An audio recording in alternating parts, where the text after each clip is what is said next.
সীমান্ত দিয়ে মাদক ঢুকিয়ে আমাদের যুব সমাজকে ধ্বংস করার পাশাপাশি পার্বত্য চট্টগ্রামকে অশান্ত করে বাংলাদেশের সার্বভৌমত্বকে হুমকিতে ফেলে দেওয়া সন্ত্রাসী আরাকান আর্মি কর্তৃক বর্তমানে যে রোহিঙ্গা গণহত্যা চলছে তার প্রতিবাদে ইউনাইটেড ইউথ মুভমেন্ট বাংলাদেশ আয়োজিত আজকের এই মানববন্ধনে উপস্থিত অতিথি সাংবাদিক এবং ছাত্রদের জানাই অভিনন্দন ও শুভেচ্ছা। সম্মানিত উপস্থিতি, আমরা অত্যন্ত উদ্বেগের সাথে লক্ষ্য করছি যে পৃথিবীর ইতিহাস থেকে একটি জাতিকে সমূলে উৎপাদন করার চেষ্টা করা হচ্ছে এবং তা করা হচ্ছে আমাদের সবার চোখের সামনেই, কিন্তু এই বিষয়ে বিশ্ব বিবেক আজ একেবারেই নিশ্চুপ। ব্যাপারটা এমন যেন কিছুই হচ্ছে না, কেউ কিছুই দেখছে না। আমরা সবাইকে একটা কথা বলতে চাই যে আরাকানে রোহিঙ্গা জনগোষ্ঠীর উপর যে গণহত্যা চলছে এটা শুধু একটা মানবাধিকার সংকট নয়, এটা বিশ্ব মানবতার এক মর্মান্তিক পরাজয়।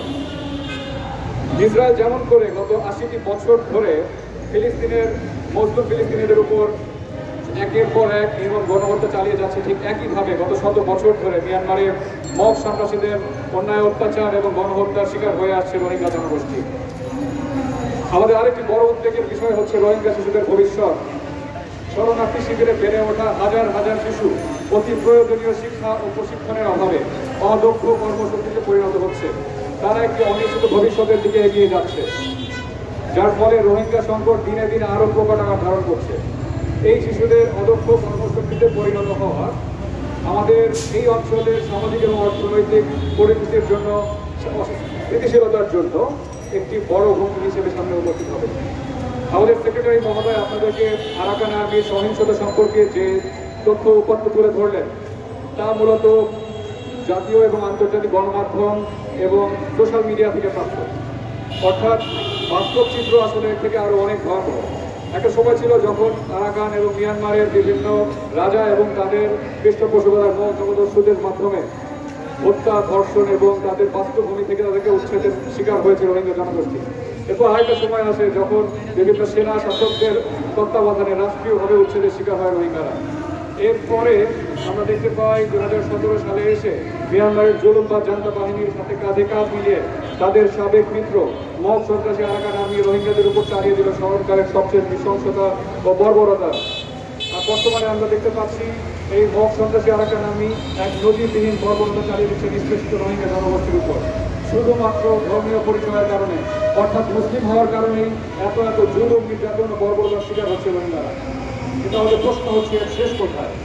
আপনারা জানেন যে ১৯৮২ সালে মিয়ানমার সরকার নাগরিকত্ব আইন পরিবর্তনের মাধ্যমে রোহিঙ্গা জনগোষ্ঠীর জাতীয়তা ছিনিয়ে নেয়।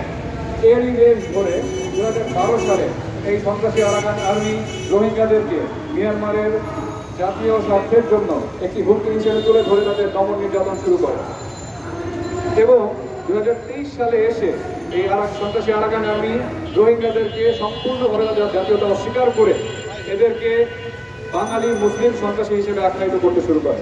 আমাদের প্রশ্ন হচ্ছে এই ষড়যন্ত্র কি শুধুই রোহিঙ্গাদের বিরুদ্ধে, নাকি এটা বাংলাদেশের বিরুদ্ধেও এক ষড়যন্ত্র? কারণ একই রকম ষড়যন্ত্র আমরা ভারতেও দেখেছি, সেখানেও সংখ্যালঘু মুসলিমদের বাঙালি মুসলিম সন্ত্রাসী হিসেবে আখ্যা দিয়ে যাচ্ছে বাংলাদেশের সার্বভৌমত্বের বিরুদ্ধে উগ্র হিন্দুত্ববাদী শক্তি।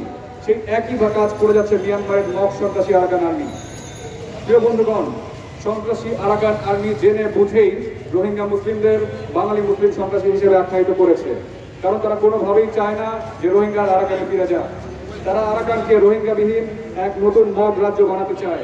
আমরা গভীর উদ্বেগের সাথে বলতে চাই আরাকানের বর্তমান পরিস্থিতি সেই দিকেই এগিয়ে যাচ্ছে, কিন্তু আমরা এটা হতে দিতে পারি না। বাংলাদেশ এভাবে চলতে দিতে পারে না। এত বিশাল রোহিঙ্গা শরণার্থীর অনিশ্চিত ভবিষ্যৎ নিয়ে বাংলাদেশ এভাবে চলতে পারে না। এখনই সময় অত্যন্ত দৃঢ় সিদ্ধান্ত গ্রহণের।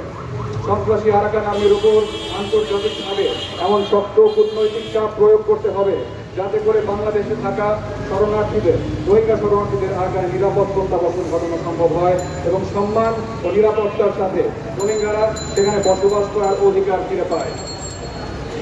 আরাকান আর্মি যে শুধু রোহিঙ্গাদের শত্রু, ব্যাপারটা কিন্তু তার নয়। আমাদের সম্মানিত সেক্রেটারি ইতিমধ্যে বলেছেন যে আরাকান আর্মি বাংলাদেশে বসবাসরত বিভিন্ন নৃগোষ্ঠী থেকে ইতিমধ্যেই তারা বিপুল সংখ্যক মানুষকে তাদের দলে ফিরিয়ে নিয়েছে এবং তাদের হাতে বিভিন্ন মারণাস্ত্র তুলে দিয়ে আমাদের পার্বত্য চট্টগ্রামকে অর্থনীতি করার বিভিন্ন চক্রান্তে লিপ্ত হয়েছে। অতএব আমরা যদি এখনই তাদের বিরুদ্ধে কোনো কার্যকর পদক্ষেপ গ্রহণ করতে না পারি, তাহলে তা বাংলাদেশের সার্বভৌমত্বের জন্য যে কোনো সময় এক বড় হুমকি সৃষ্টি করবে। এখন আমরা যদি রোহিঙ্গা প্রত্যাহারের সকল কিছু কথা বলতে চাই, আমরা বিশ্বাস করি রোহিঙ্গাদের স্থায়ী এবং একমাত্র